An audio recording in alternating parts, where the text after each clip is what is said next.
Waalaikumsalam warahmatullahi wabarakatuh. Alhamdulillah. Bagaimana kabarnya Ibu dan Bapak? Alhamdulillah luar biasa. Berarti kan Bapak ada yang dalam biasa.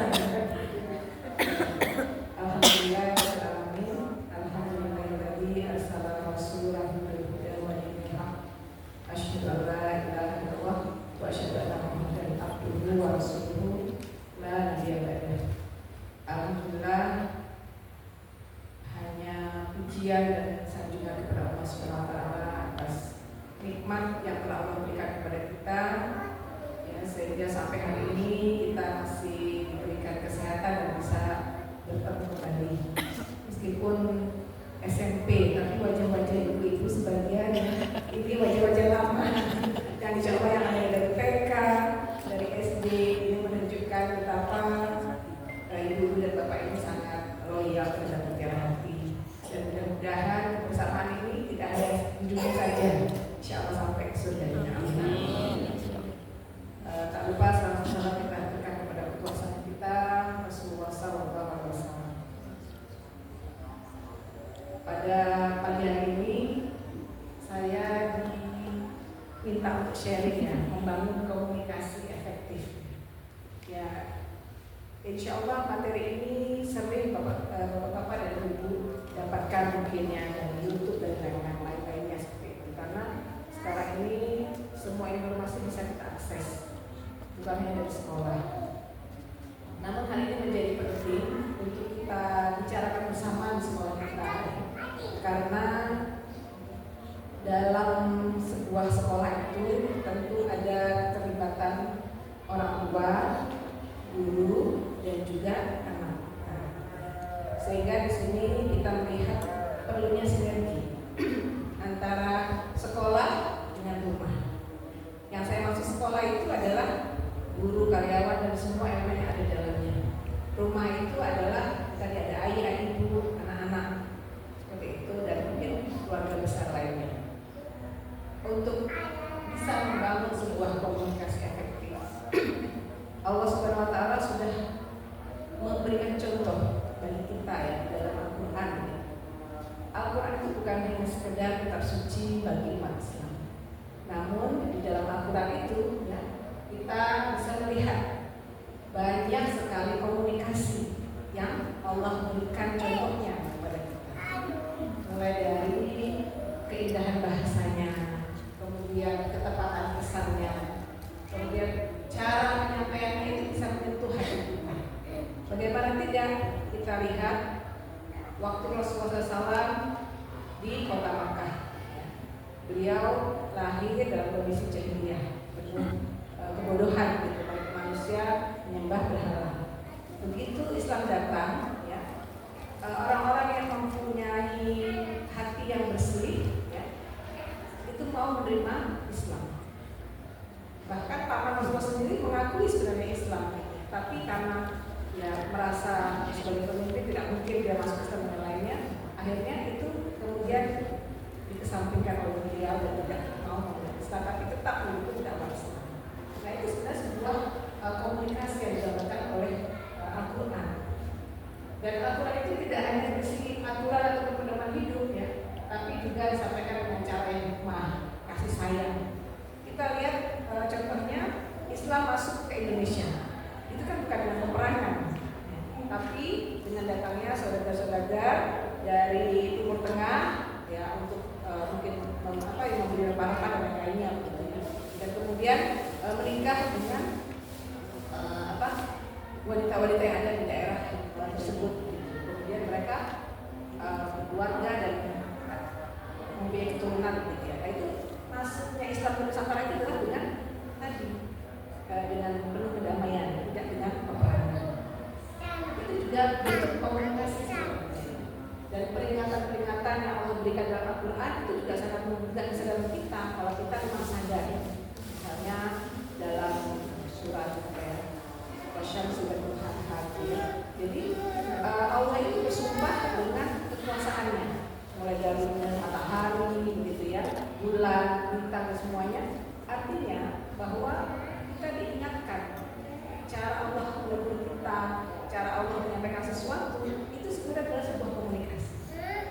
dituangkan dalam Al-Quran dan juga diajarkan oleh Rasulullah dalam bentuk sunnah.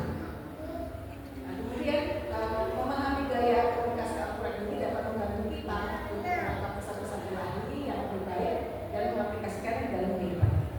Dan tentu dalam Al-Quran ini banyak sekali ya, ada peringatan, ada pengajaran.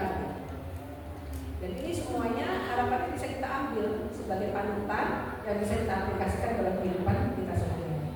Di antaranya karena fokus kita adalah komunikasi, tentu kita akan melihat kepada beberapa contoh komunikasi ya, yang ada dalam Al-Quran. Insya Allah kita semuanya sudah terbiasa membaca Al-Quran. Dalam surat Yusuf, surat ayat ke-4 sampai ke-5 itu memuat kisah Nabi Yusuf alaihissalam dan ayahnya. Ini kan ada jenis komunikasi dalam keluarga, kedekatan antara seorang ayah dengan anak. Bagaimana Nabi Yusuf menyampaikan ini saja, misalnya ayah dalam aku bermimpi, dalam bermimpi itu aku melihat ada 11 bintang, matahari berbulan itu persis padaku. Kemudian Nabi ayat Nabi Yakub yang menerjemahkan itu tersebut. Sesungguhnya engkau akan menjadi orang besar nantinya, tapi rahasiakan mimpi ini, jangan beritahu kepada saudara-saudaramu. Karena kan manusia itu biasanya mempunyai perasaan diri. Kalau punya saudaranya lebih, ya ada perasaan penyakit hatinya itu mulai timbul. Kok bukan aku, kenapa dia? Sehingga itulah contoh komunikasi antara anak dengan ayah. Kemudian di surat Yusuf juga ayat 11 sampai 14 itu kisah Nabi Yakub dengan anaknya. Tapi anak-anak yang lain bukan Nabi Yusuf ya, saudara-saudaranya ya, selain Benyamin gitu. Itu menyatakan mereka membujuk ayah mereka. Ayah, izinkanlah Yusuf pergi bersama kami gitu ya. Untuk bermain-main, kami akan menjaga mereka, kami kuat untuk melindungi mereka. Itu kan dialog antara anak dan ayah. Kemudian ayah mengatakan, sebenarnya saya khawatir dia akan makan serigala gitu. Kami kuat untuk menjaganya. Nah, itu adalah bentuk dialog. Bagaimana cara dari saudara-saudara Yusuf untuk membujuk ayahnya supaya mengizinkan Yusuf untuk pergi bersama mereka. Kemudian di surat Al-Luqman yang ke-13 sampai 19 ini tentang dialog Luqman dengan anaknya juga ya. Kemudian ada surat Maryam 41-48.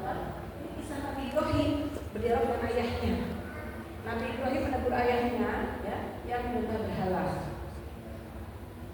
Seharusnya kan menyembah Allah yang besar gitu ya, tapi ayahnya tidak mendengarkan. Jadi ini dialog yang terjadi antara anak dengan orang tuanya. Kemudian surat Qasas surat 26 tentang dialog Syekh Madian Nabi Su'aib. Nabi Su'aib ini meminta anak-anak dua anak perempuannya untuk mengambil air minum untuk binatang ternaknya. Tapi karena banyak laki-laki, akhirnya mereka tidak berani. Dan situ ada Musa ya. Nabi Musa untuk membantu mengambilkan air. Kemudian anaknya itu menyampaikan kepada ayahnya, ayah, ambillah laki-laki itu sebagai salah satu pekerja kita. Dia akan membantu kita untuk mengambilkan minum, menjaga kambing-kambing kita, mengembalakannya. Jadi artinya di dalam Al-Quran pun bentuk-bentuk komunikasi itu sudah ada sejak dulu. Nah, kenapa komunikasi itu menjadi penting? Ya, sebagaimana kita ketahui bahwa kita adalah merupakan makhluk sosial. Tentu kita tidak bisa hidup sendiri. Kalau kita hidup sendiri, itu akan terasa berat. Karena semuanya harus kita penuhi sendiri, ya. Makanan, pendidikan, rasanya tidak mungkin gitu ya. Sehingga kita membutuhkan orang lain untuk memudahkan hidup kita. Oleh karena itu, setiap orang itu perlu untuk berinteraksi dengan yang lain, untuk mentransfer idenya, gagasannya, supaya bisa dipahami oleh orang lain. Kemudian ada proses pertukaran ide dan gagasan antara satu individu dengan yang lainnya. Kalau kita melihat tujuan maupun cara dari komunikasi itu bisa bermacam-macam jenisnya. Namun pada dasarnya ada elemen-elemen komunikasi yang sudah disepakati. Apa itu elemen-elemen komunikasi yang sudah disepakati? Ini ada namanya komunikator. Saat ini saya berdiri di sini, saya sebagai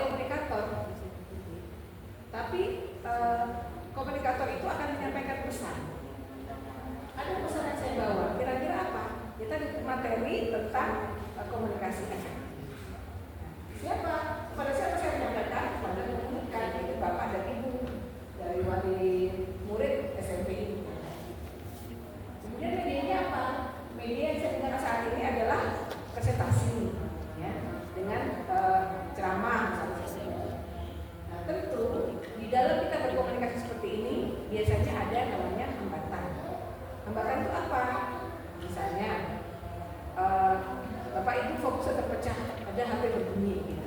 Maka bapak ibu misalnya mengambil HP tadi, akhirnya konsentrasi bapak ibu untuk mendengarkan biar komunikasi kita ini terhambat karena tadi mungkin bapak ibu berdistrak dengan keributan di luar misalnya. Itu adalah hambatan yang bisa mempengaruhi kualitas daripada komunikasi tersebut. Kemudian ada umpan balik. Umpan balik ini sebenarnya merupakan reaksi ataupun respon yang diberikan oleh komunikan orang yang menerima pesan tadi untuk menanggapi pesan yang diterimanya.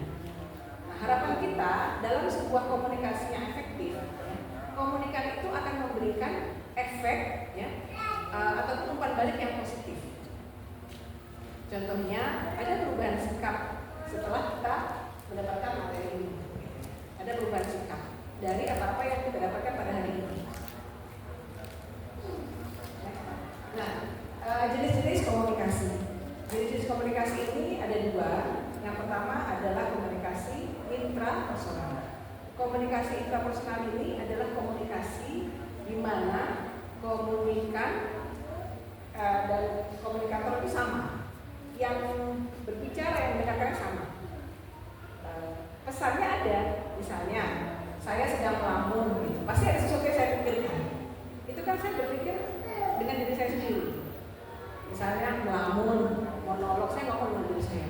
Coba ya, kalau misalnya tadi saya berangkat di awal, pasti saya nggak terlambat. Itu kan saya ngomong dengan diri saya sendiri.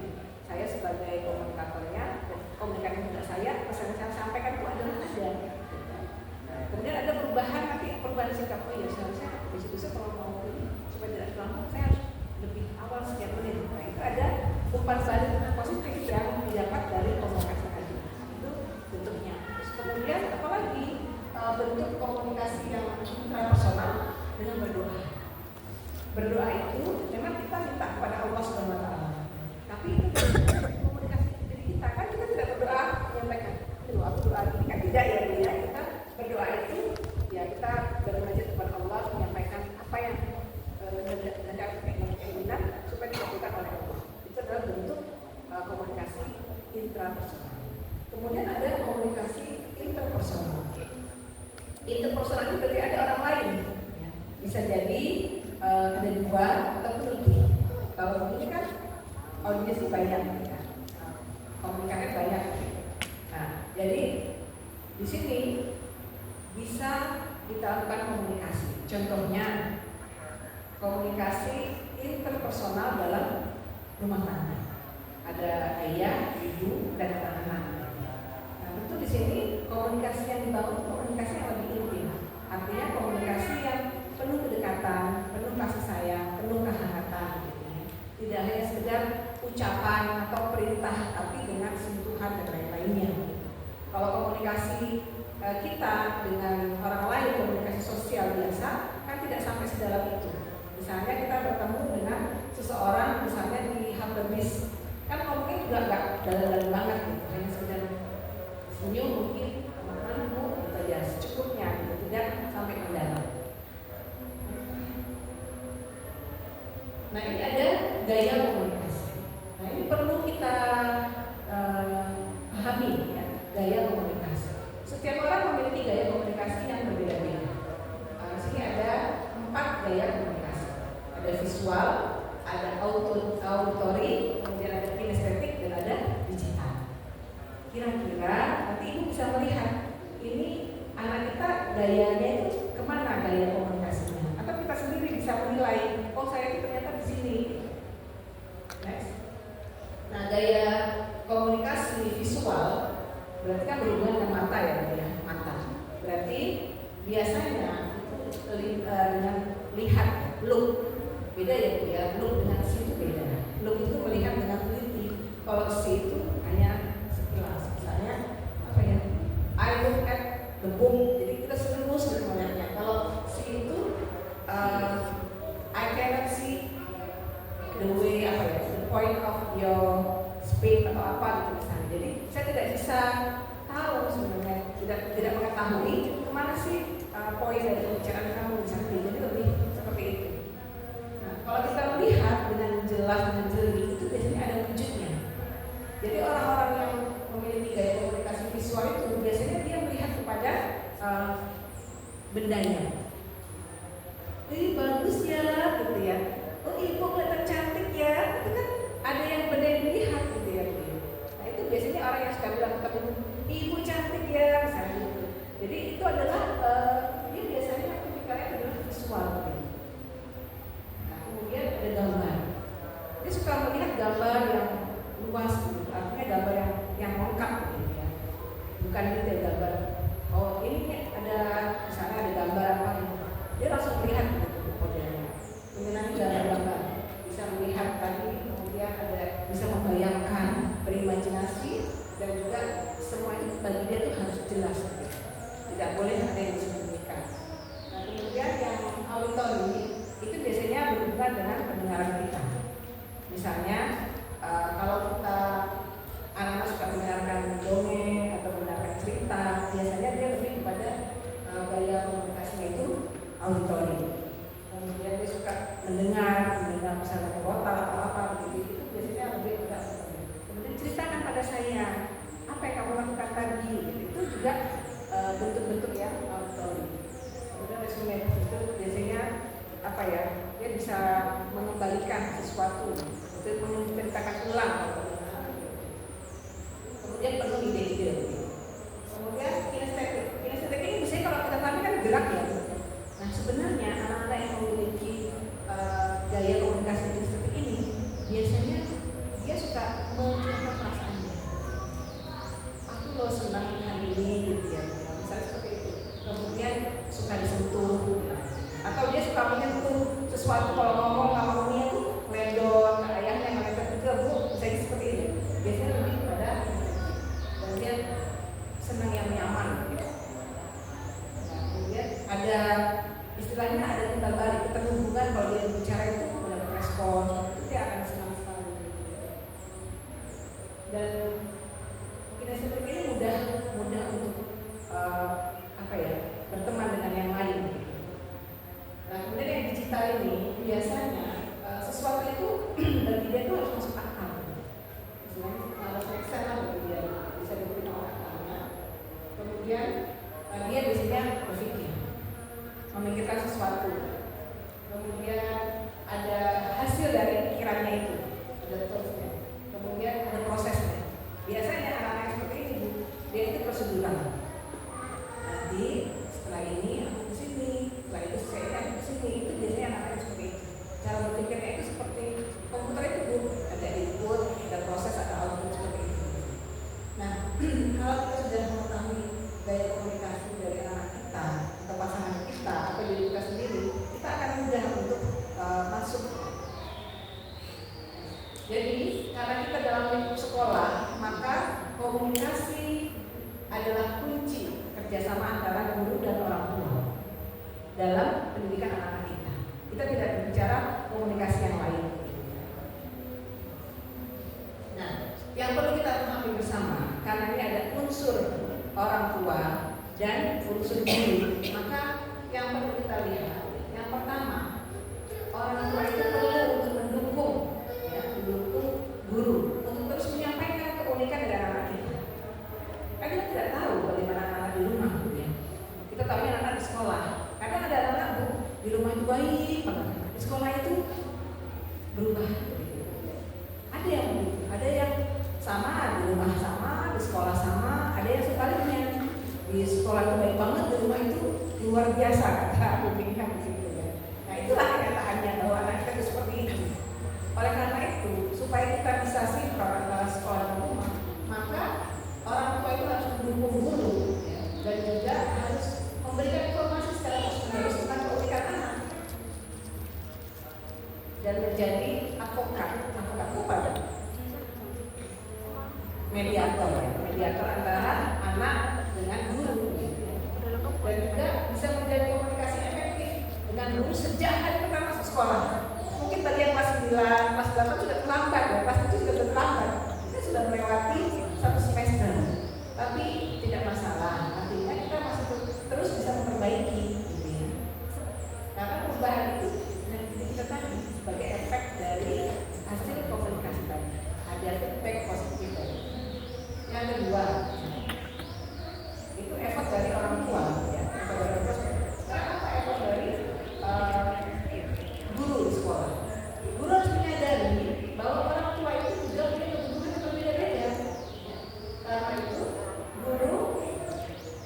dalam melibatkan orang tua di kegiatan sekolah itu juga butuh strategi yang beragam, nggak bisa dikurangkan. Ibu A, ibu silakan besok datang jam 7 ya ibu saya. Oh maaf saya nggak bisa, soalnya saya harus kerja. Itu kan berarti ibu punya kebutuhan yang berbeda. Ibu B, ibu besok silakan datang jam 7 ya. Oh iya bisa, karena ibu mungkin bekerjanya di rumah. Jadi memang tadi kebutuhan orang tua berbeda-beda. Artinya di sini guru juga harus mempunyai strategi bagaimana caranya supaya bisa menjembatani semua kebutuhan-kebutuhan yang dibutuhkan oleh orang tua tadi, supaya tujuan dari pendidikan anak kita di sekolah bisa tercapai. Harapannya harus ada effort dari masing-masing, dari guru dan juga dari orang tua. Kalau anak itu kan ikut kata-kata kita aja sebenarnya ya. Tinggal orang tua yang mengarahkan, guru yang mengarahkan.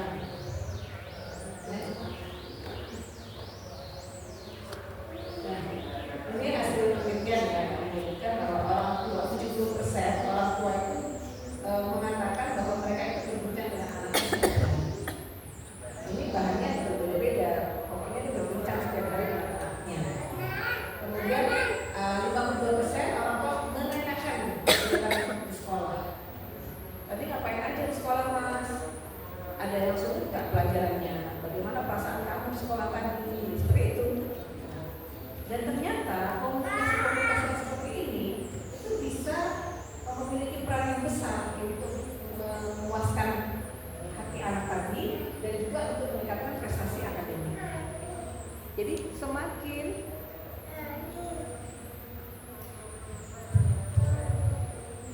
harmonis ya hubungan dalam rumah tangga tadi, tentu ini akan berefek kepada anak dalam pencapaiannya di sekolah. Semakin tidak harmonis hubungan kita mungkin dengan pasangan kita, dengan anak kita, itu bisa berakibat kepada tadi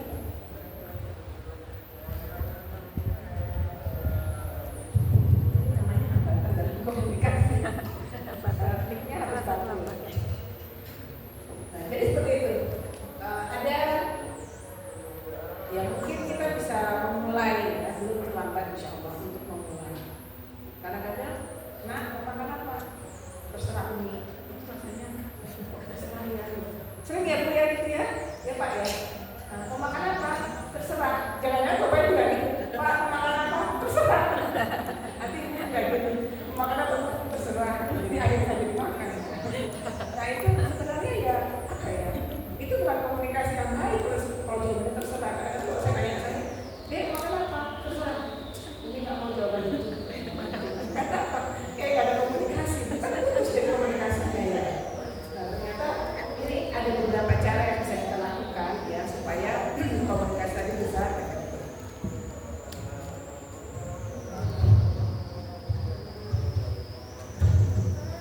Ini operatornya tidak di sini.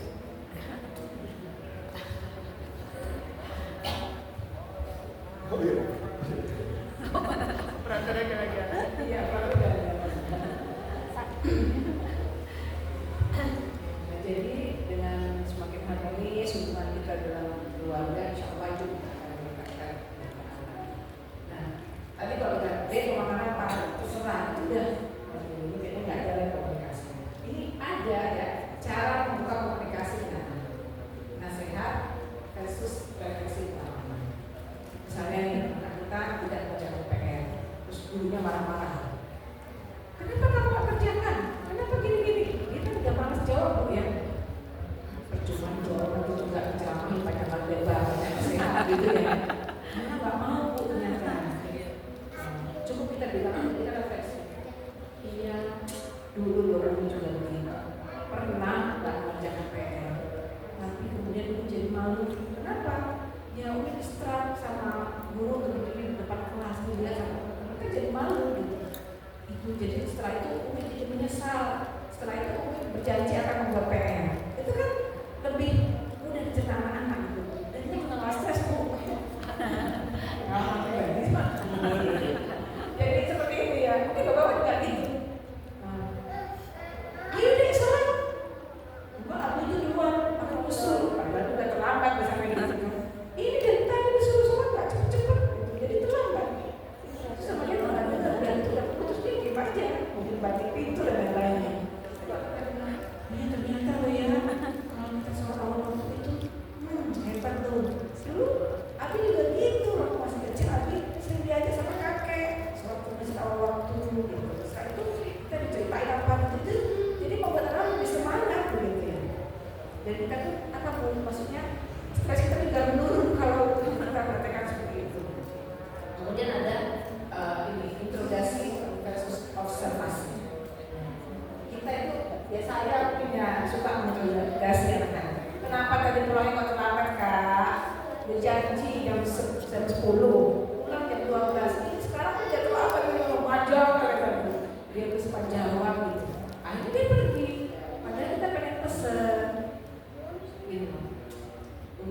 kamu tadi kok terlambat banget, kenapa? Padahal janjinya itu loh ya jam 10. Umi kan khawatir ada apa-apa dengan kamu di sana. Besok-besok jangan itu lagi ya. Atau kabarin Umi ya kalau terlambat. Malam benak. Lembaran yang kedua ya Bu ya, gitu ya. Kalau kita mantau, berarti kan dia lebih memahami begitu ya. Dan itu lebih menganggap dia sebagai teman juga. Kemudian ada namanya perintah dan memberikan pilihan. Misalnya kalau perintah ya udah besar ini, ayo buat PR-nya. Nanti aja gitu ya. Jadi kan lama-lama dia nggak buat PR Bu, entah main apa, main game atau apa misalnya gitu ya. Nah, di sini kita bisa memberikan pilihan. Ayo Mas, sekarang udah jam berapa nih? Nanti 15 menit lagi kita mau jalan-jalan misalnya gitu. Kamu kerjakan dulu ya PR-nya, setelah itu kita nanti jalan-jalan. Atau kamu jalan-jalan dulu sekarang, nanti kita kerjakan PR-nya misalnya seperti itu. Itu jadi dibuat pilihan-pilihan saja Bu. Kamu makan apa? Terus salah saya tanya itu karena saya Bu. Harusnya tanya ini, Dek mau makan nasi goreng atau nasi padang? Itu dia kan pilih gitu. Aku nggak mau dua-duanya. Terus maunya apa? Kan jadi ada itu bukan komunikasi. Mungkin kadang-kadang gitu ya. Makan apa? Open question. Pertanyaan itu bukan dia bingung. Aku mau makan apa ya? Kayaknya terlalu banyak pengen gitu. Akhirnya kan jadi seperti itu. Jadi kita kalau bisa memang memberikan alternatif kepada kita. Ya, kita harus belajar ya sebagai orang tua bisa seperti ini. Kemudian menolak pertama ya, kita menolak perasaan versus empati. Nah ini yang perlu kita perhatikan, jangan mengabaikan perasaan anak. Empati itu akan membuka diskusi ataupun membuka komunikasi. Misalnya anak itu lagi sedih, ngapain kamu nangis? Udah gede, laki-laki, gak boleh nangis gitu. Ini itu perasaan gitu ya. Kita empati. Kamu lagi sedih ya? Misalnya gitu, belum ngomong gitu, kan pengen supaya dia terbuka mulutnya untuk ngomong gitu. Kamu lagi sedih gitu. Mau cerita sama Umi, terus ngomongnya gimana? Gini-gini terus. Ya sudah, kamu istirahat saja dulu. Nanti kalau kamu sudah tenang, kamu cerita ke Umi. Itu bisa untuk membuka. Nggak harus seperti dia harus ngomong saat itu, karena mungkin dia lagi nggak enak, lagi ini ya. Itu sebenarnya teknis. Nah ini pendekatan komunikasi kepada anak. Ada 4 hal yang bisa kita lakukan. Yang pertama, kita dengarkan anak. Kadang ada Bu, anak itu pengen cerita, tapi kita orang lain juga pengen cerita. Padahal harusnya kan kita itu sabar untuk mendengarkan anak gitu. Awal dari yang kedua itu harusnya kita menjadi pendengar yang baik. Ini lagi tren ini ya, ke depannya psikiater itu berlaku laris. Karena apa? Karena ada penyakit mental dari anak-anak kita, bahkan orang dewasa ya, atau tingkat stres yang tinggi. Dan nanti anak-anak orang tua itu mengatakan namanya ke psikiater. Hanya untuk apa? Hanya untuk berbicara, meluapkan perasaannya. Karena ternyata di rumah peran dari ayah dan ibu itu tidak bisa mengatur hal tersebut, tidak bisa membuat komunikasi. Mau bilang benar nggak terjadi Bu pada anak kita ya. Kita habis duit Bu ke psikiater mahal lagi kan. Terus ya hanya bercerita. Ya jadilah kita pendengar yang baik untuk anak kita. Karena kita bisa mendengarkan teman kita curhat sampai berjam-jam di telepon. Kenapa waktu anak kita tidak bisa? Ya Pak ya. Bapak tidak suka curhat. Bapak ini kan dia suka curhat kita begitu gitu ya. Nah ini mungkin kita perbaiki kedengaran kita. Ayo kamu cerita apa gitu ya. Kan biasanya ada ya pertemuan keluarga. Ayo deh kamu cerita apa hari ini? Mungkin dia bingung. Gak ada. Ya tadi di sekolah kamu ngapain gitu. Atau kemarin kamu liburan. Nah kamu liburan kemarin ngapain aja? Dia bingung liburan mana ya. Kalau banyak diceritakan. Kita akan poin. Kamu hari terakhir liburan kemarin ngapain? Apa yang kamu lakukan? Itu dia lebih fokus gitu. Nah kita membantu dia untuk bisa membuka komunikasi. Kemudian dengan bahasa yang jelas, gunakan bahasa yang jelas, yang sederhana, dan juga bahasa yang motivasi. Kadang-kadang kita tuh gitu ya sama anak kita cuma, kamu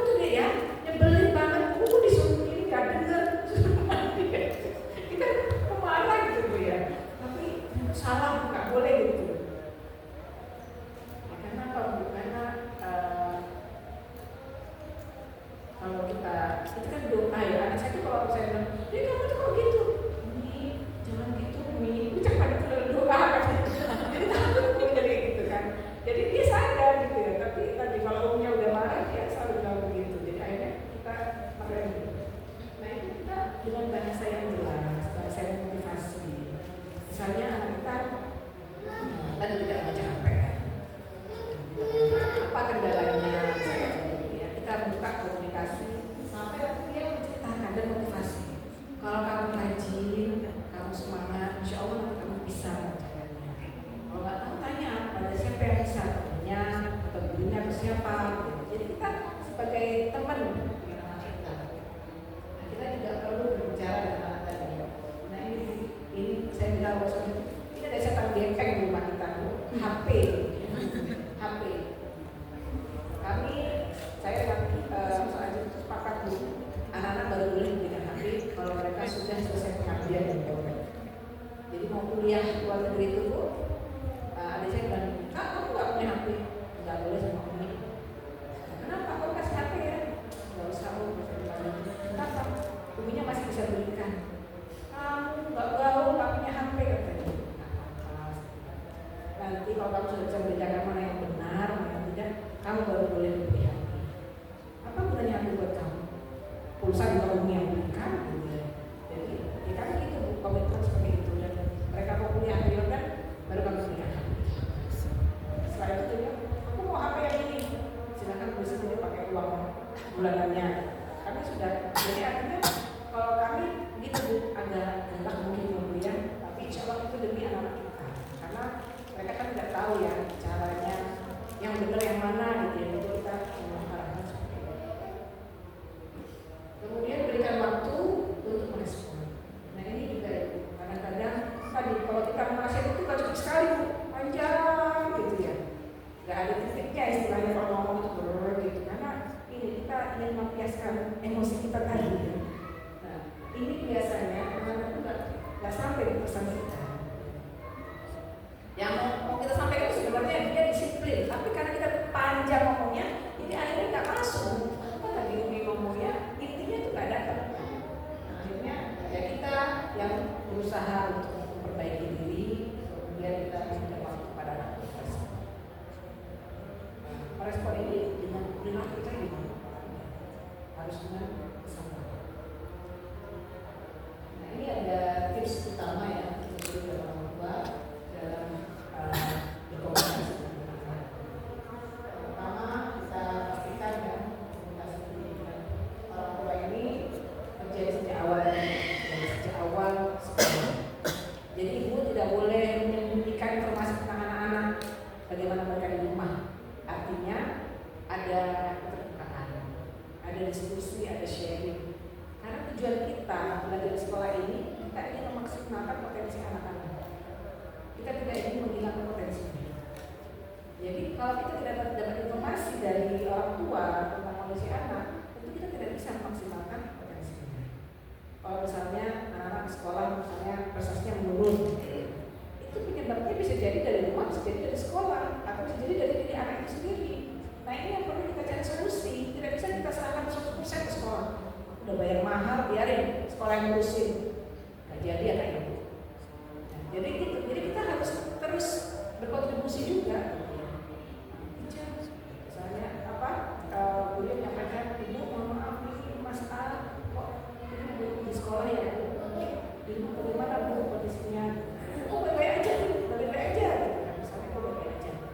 Kira-kira kenapa ya bu seperti ini? Coba nanti ibu gali dari rumah, saya gali dari sekolah. Nah itu kan nanti bisa ketemu. Tadi ada perlunya komunikasi anak kita bangun. Bagaimana anak tadi mau bercerita kepada kita?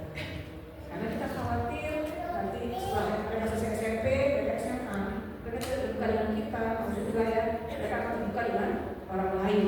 Itu kita yang rugi gitu. Karena di luar sana musuh-musuh itu sudah siap menangkap mereka. Gitu.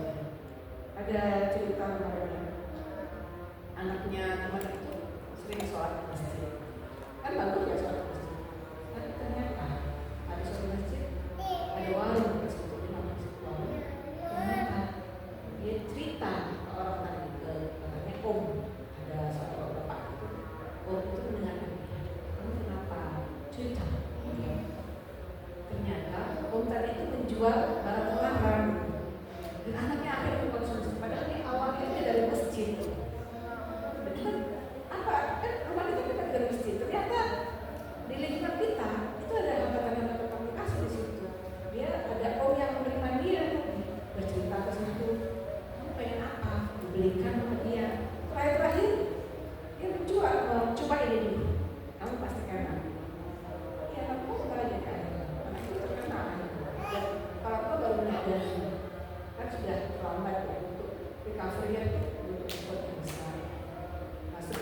terjadi pada kita yang alhamdulillah, maka kita harus tadi berubah dan membangun komunikasi dengan anak.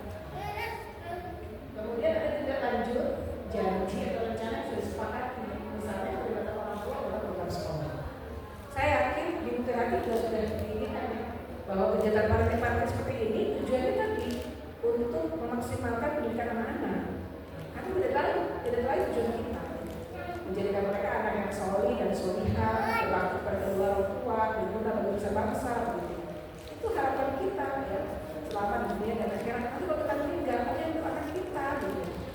Karena kita tidak membawa harta kita, ya, tidak membawa rumah kita, tidak membawa yang lain-lain, tapi kita membawa amal solih kita dan doa dari anak-anak yang solih dan solih. Nah, oleh karena itu, ini menjadi penting bagi kita untuk membangun komunikasi efektif ya di sekolah dan di rumah.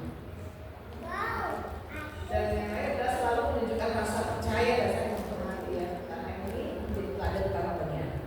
Kalau dari sekolah, guru dan juga orang tua ini saling percaya, saling menghormati, saling mendukung, insya Allah kesuksesan dari pembelajaran anak itu akan semakin baik. Istilahnya ada trust di situ. Kan percaya, kalau orang percaya itu seperti saya percaya, saya naik mobil ini pasti saya sampai ke tujuan gitu ya. Itu akan tenang. Ya. Dibandingkan kalau kita tidak percaya gitu. Jadi bingung, jalan tidak jelas. Nah, karena saya yakin Bapak Ibu punya kekuatan yang di pikiran ini, karena kita memiliki visi dan misi yang sama. Menjadikan mereka anak-anak yang solid dan solehah. Maka kita harus saling berkolaborasi, saling bekerja sama untuk mensukseskan pendidikan anak kita, supaya mereka menjadi anak-anak yang memang kita harapkan, gitu. Memang kita impikan punya anak seperti itu. Terakhir adalah kesimpulannya tadi dari apa yang saya katakan tadi, kita sudah memahami elemen dalam komunikasi. Hambatan-hambatan dalam komunikasi itu yang harus kita eliminir. Tidak bisa kita hapus, tapi kita kurangi, kita minimalisasi, sehingga nanti komunikasi itu menjadi komunikasi. Dan kita harus memahami gaya komunikasi anak kita. Coba nanti kira-kira kalau dia bercerita tuh misalnya gitu, Mimi, cantik nggak Mi? Berarti kan apa itu? Berarti kan fisiknya, berarti dia gambar, berarti dia modelnya adalah visual. Itu bisa dilihat seperti itu. Biasanya ada komunikasi. Nah kemudian memahami pentingnya komunikasi efektif antara sekolah dan rumah. Ini sekali lagi saya katakan ini menjadi penting ya untuk kita bersinergi karena sekolah karena pikiran ini adalah mitra bagi Bapak Ibu untuk pendidikan dan anak-anak Bapak Ibu adalah anak biologis, tapi anak-anak Bapak Ibu bagi kami adalah anak yang biologis yang harapannya kita mempunyai niat yang sama menjadikan generasi berbani, generasi yang bertakwa pada Allah, yang melaksanakan perintah Allah. Artinya kita berharap mereka menjadi anak-anak kita tidak hanya dunia, tapi juga surga Allah. Dan yang terakhir ada